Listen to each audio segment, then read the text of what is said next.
Well, good morning, and I hope everybody is having an awesome morning. So, this is what the hat looks like. So, after it sits on the block and it dries, and I will say it's not all the way dry. I could feel some moisture in it, which is good because I'm going to take this upstairs and I'm going to press the bottom.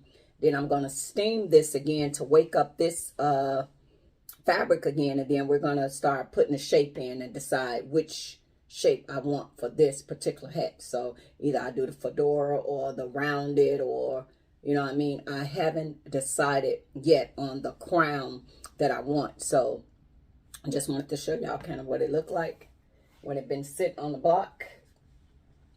See, and it's uneven. If y'all see, it's definitely uneven. So the next thing I would do is start the filing process. I will file it, file it, file it, file it, file it. If I wanted to paint this, I would have to let this completely dry. If I was going to change the color, like if I was going to decide to make this another color. So remember, with the spray paint or the acrylic paint, and you put the pouring medium in here, or you use fabric paint, and you could take this color hat and change it to another color. So if you see a lot of these hats, they could take it and change it to another color. So I'm buying my stuff slowly but surely. Okay, so the brim cutter to cut these brims. So right now I just been using a ruler and tape measure, and I'll measure out all around and give me the 3-inch brim or 4-inch brim, and then I mark it with chalk, and then I cut it with scissors. So you know that's a way to do it too, you know. So, but majority of these hat makers, they have brim cutters, and I'm like, oh gosh, you know, I really want a brim cutter and this, but I look at how it's made, and I'm like, I definitely believe that I can make this. I definitely believe that I can make this, you know, along with my handy guy, because you know he got all those tools and can cut and all this and that and that. So my brain was just thinking that I'm gonna make a brim cutter. So I'll be watching commercials late at night. And now they have it where you can scan a QR code and these different things that come up. So to get this shape to this brim, so when you do the brim cutter, it's shaped kind of like the curve goes into the brim. And then there's a razor blade on the bottom, and you can level it to what number you want the razor blade to be. But the razor blade is tilted at an angle, and then they take it and it glide all the way across, okay? So I put my MacGyver hat on. I'm like, I'm going to get a protege and I'm going to make this. And then I'm going to go back with my handy guy that got all the tools, and we're going to do this because I have a saw, but I don't have that type of, he got the one, and I'm learning all the tools with the hole where it can cut circles. So I saw this little mini saw, because what I need is for it to go like that, and then I can buff it and stuff like that, sand it, put the polyurethane on to make it smooth again. But let me show y'all this gadget. And for the people that ain't into the hats, y'all probably be a little lost with what I'm talking about. But to the upcoming hat makers and hat makers, y'all know that hat brim is expensive. So this is the tool. So what this tool do, it goes to any shape you press it against. So I ordered this off Amazon. And I just ordered a 5-inch one. So what I did, I took it and I measured it right against this brim, okay? I measured right against this brim, and the rope is on it, so this not going to lay flush because I got the rope on it. But if you can see, if I take this and turn it, you see that it's flush to the brim, okay? And it'll go all the way around. So how long is this? Because I was thinking about just using this. So this would be 3.5. This would be 3.5. And then my blade probably got to go right there. So meaning that these things will be able to move. So what I would have to do if I wanted to use this direct, I would have to glue this together so that it didn't move no more. And then I would have to anchor my little bit, and my razor blade kind of got to go at a point. So I honestly might wind up utilizing this because I only pay like $8 for it. So this goes out to 3.5 inches. So my brims be about 3 to 4 inches, okay? And then I put the razor blade right there on the end. So as I'm rotating this around, y'all see that with a razor blade on the end of that, it'll give me 3 inches going all the way around this hat. It'll give me that 3 inches, okay? So that's the thought process, but that's how I wind up getting the shape. So I'm gonna show y'all what I put together, what I made, and how my brain is working, okay? How my brain is working. I turn into MacGyver sometime. I'm like, to save some money, sometimes you challenge yourself. So if you look at how the brim makers is, how the brim things is made, I'm like, okay. So what I did, don't laugh at my stuff, y'all, but I did a MacGyver, okay? So I took a piece of cardboard, okay? I glued a ruler to it. I put some measurements on it. I took a nail brush file. If y'all see, I got a razor blade on there, okay? So what I also discovered is that with this, I just waste coffee on it today. Gino wanted to come and get in the video, and he made me waste coffee. But what I realized is that if you take polyurethane and put it on cardboard, you'll turn it into waterproof. If you don't believe me, Alexa, if I take polyurethane and put it on cardboard, will it make it waterproof? It is impossible to make a cardboard potty float by adding your name to it, since cardboard, a paper product, will absorb water and sink. Adding a personal touch like your name to a cardboard potty won't make it float. Alexa, that ain't what I said. Alexa, if I add polyurethane to a cardboard, will it make it waterproof?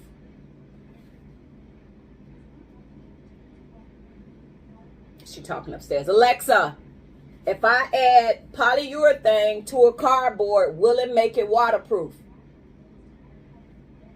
Adding polyurethane to cardboard may provide a waterproof layer, but it is not recommended for use on cardboard as it may damage the surface.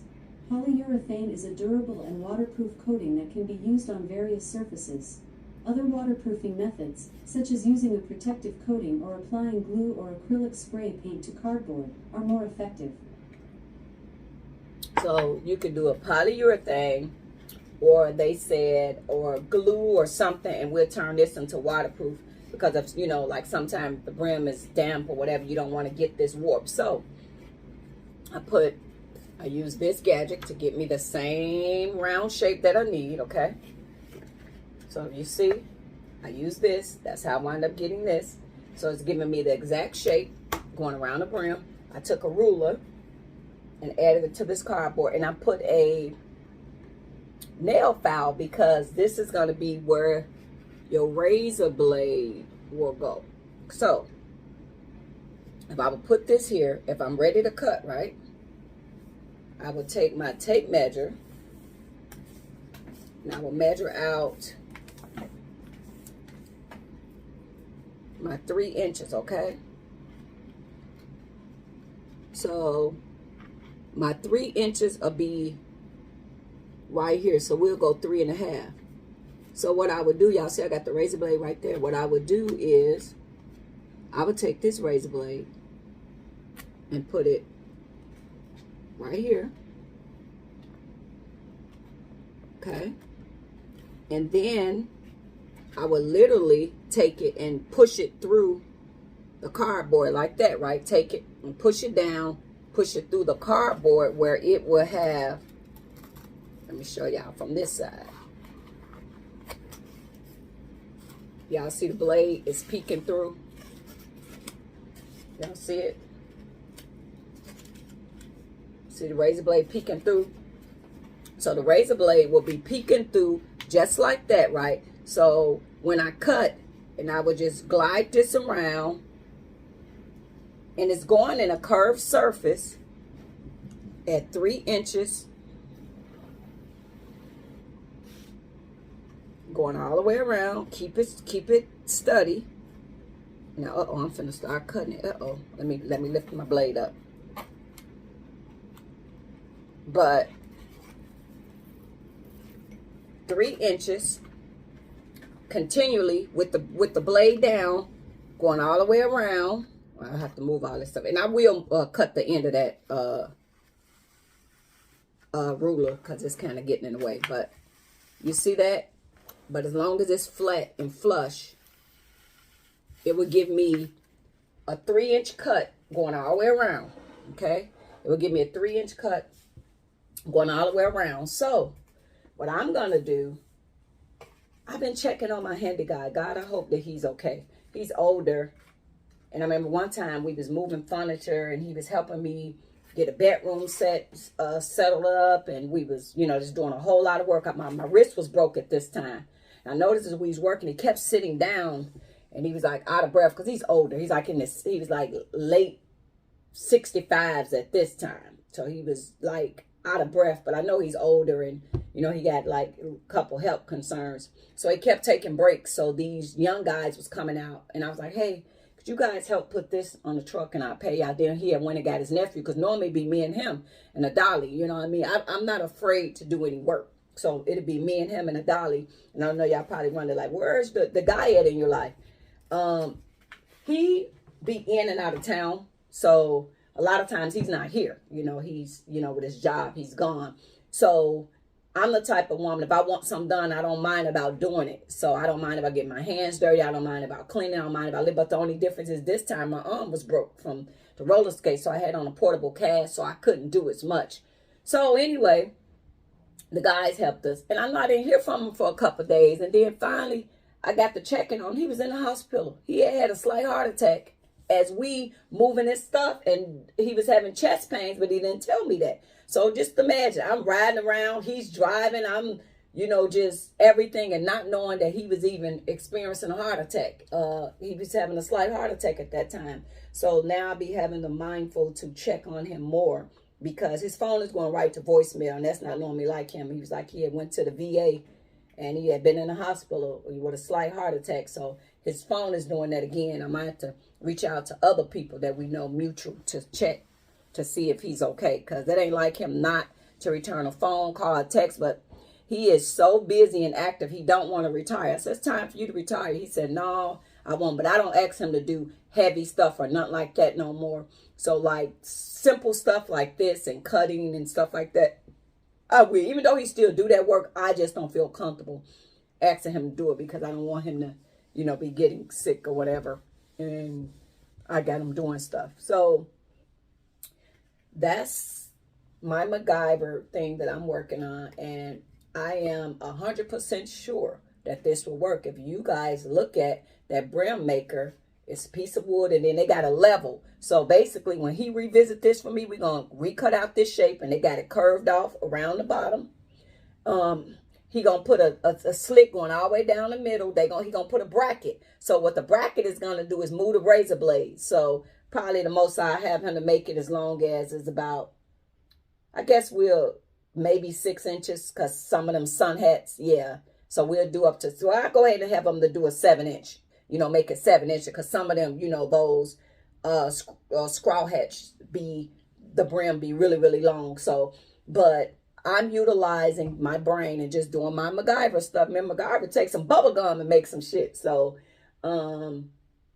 that's what I'm working on, and I'm 100% sure this will work. And I'll take my manual drill and drill this off because it's kind of getting in the way. So I'm going to add a layer of polyurethane and stuff on there. So this is just my brain thinking, and I know that this will work because when you look at the brim cutter, and I zoomed in all the pictures, and that's all it is. It's a level that take that blade up and down, but the blade is kind of like on the end of here, but it can kind of on a block, and it kind of go up and down with those screws on it. And then the blade is at a tilt, and it's not a whole blade like this. It's that little one blade. But I was just like, hey, utilize a nail file. And once you put the slits in there, you will know this for your 3-inch, this for your 4-inch. And then each time you can move the blade and make it do what it do. I'm going to put that layer of polyurethane on there. I'm going to make this a brim cutter. I'm going to get wood, get all the stuff that I need.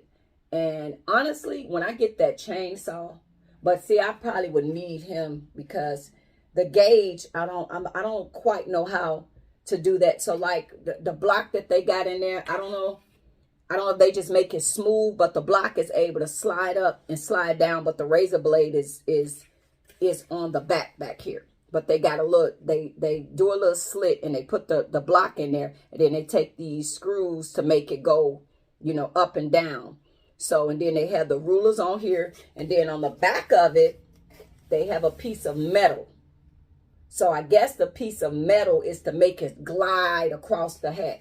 So on the back of the thing, it's a piece of metal, and it just pretty much just you know, when they doing it, it just glide. So this brim, that rope won't be on there. So do y'all see that when I get it done, this had to be pressed out. And this won't be on here because this is keeping me from getting where I need to be. But I would just keep turning this. If y'all see, you're going to keep turning it. And this razor blade is going to be down. So the razor blade will be down. And as you going, it's going to be cutting that felt. So I also will have to put it on another board because if y'all do decide to make that, felt to be cutting into the table, your counters. So I do have these boards and stuff that I work on. So when I cut it, I'll be mindful to put it on there because you probably put a whole cut in the table, the ceramic table. So that's what I'm working on today. This is my MacGyver project. I'm finna open up the polyurethane, do a couple coats of this polyurethane and get all this stuff together and have it just ready. And then probably just as a good resting point, I will do this. I would take so that blade is just not relaxing like that until I get it done. Just to keep the blade in place. You see this got a hole. Just to keep the blade in place. So you don't be looking for it. And then I bought 100 blades from from Amazon. So see, you can store your razor blade so you're not looking for it. You'd be like, where my razor blade at? Where my razor blade? So yeah, you have your little razor blade ready. And when you're ready to go, and then once I done did these slots and line it up, it'll be, you know, once I did the slots and line it up, I know what's my 3-inch, what's my 4-inch, what's my 6-inch. This piece I'm going to cut off. But this is the shape. And if you guys want to get this, damn, what is this called? I threw the box away. Wow, what is this thing called? But it's trending, they say, on TikTok. I don't go on TikTok no more, but I see it on TV at night. But this is a gadget that's made to fit to any shape. So if you're going to cut, you know, whatever you're going to cut or whatever you're going to do is made to, like, if I wanted it to, I don't want to lose my shape, so I'm not going to mess with it. But if I wanted it to conform to this cup, it'll conform to this cup. So it's actually for like when you're doing tile and cutting out pieces, and they say the contractors, they pieces always be too short, too whatever. So that's what you wind up doing. That's what that gadget was completed for. So yes, I'm going to file this a little bit, go upstairs and press this. Put layers of polyurethane, starting to let this dry. And then I'm going to press this out. So a lot of different stuff. But yes, yeah, I am making my own brim cutter. So my brain just thinking like, ooh, I want to give up $300 for a brim cutter. Do I want to give it up? And when I look at him, this can be made. And my handy guy, shoot, he's cold. He can make, you know what I mean? He's real gifted like that too. Like all I got to do is get him the vision and explain it correctly. And us together, we can execute. I've been asking him for a long time to help me, show me how to lay towel. That's not a woman's job. I say a woman's job is whatever she want to do. Because this is back when he was a little younger. So he used to rehab houses for people and do this work. And I always wanted to work with him. And it wasn't even about the money. I was telling him it wasn't about the money. It was the experience and learning how to do it. But he never would take me. He'd be like, nah, that's the stuff you can't. Now, I ain't saying I can lift the stuff. But that's where he got that dolly, where we did a lot of work together. Because he got a dolly. And, you know, dolly, put the dress on it. And it be going, and bring it down. So he never really hire a lot. Like if it's something really, really heavy, then he'll need help with. But normally a lot of stuff I would help. Like I said, no, I don't have the manpower to be trying to carry nothing and stuff like that. Can utilize the dollies, but I wanted to learn to do the floors, and I wanted to learn. I like the hands-on stuff. I love working with my hands, and he just like, that ain't no woman's job. And I'm like, stop being old school. Woman's job is whatever. And now he's at the point where he's retiring. I know a lot of that stuff he ain't even gonna do no more. But I would have loved to learn that. you know, that skill to just know how to do a lot of that, because I don't mind getting dirty. I don't mind working with my hands. I don't think I'm too prissy, too pretty to do any of it. You know, I don't mind doing it at all. So with that, you guys have an awesome day. And when I get this completed, I'll bring it back. Now, I'm going to say this. I might record it and cut it without trying to do it on the camera, because I told y'all before, I get really, really nervous. And a lot of times when I do that show and tell, a lot of times my stuff don't come out right. So because I know the camera's rolling, I get extremely nervous. And my friend said, why do you get nervous? They're not there. It's still, this video is going to be published to YouTube. So I don't do a lot of the editing and stuff, like if y'all can see. If I say something wrong, I say it wrong, but I'm not into all the editing. I just kind of pretty much let it rip. So doing stuff where I know the camera's watching me or whatever, I'm trying to make it perfect, but for some reason it just seemed awkward for me. So I like to do it alone and then come back and explain it and go from there. So I might kind of record it, but don't talk to the camera and just kind of forget the camera's going and let y'all see. Or I just let y'all see after it's been cut that it definitely works. I know it's going to work though. So have a great day. I will see you guys soon. Thanks for watching. Toodles.